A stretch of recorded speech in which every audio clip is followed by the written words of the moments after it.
All right, as you can see, this snake was printed on Duplicator 6 by one of my colleagues, and I was about just going back home after work and going back home, and I saw this in his hand, and I just found it very interesting.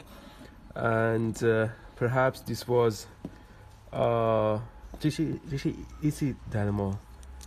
是 Okay, and the interesting part is this was printed once, not even separated. So my colleague just told me this was printed once on Duplicator 6, and as you can see, it's just very flexible.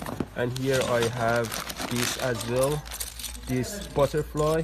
This was also printed once. As you can see, it's very flexible and it moves, and the color looks fancy.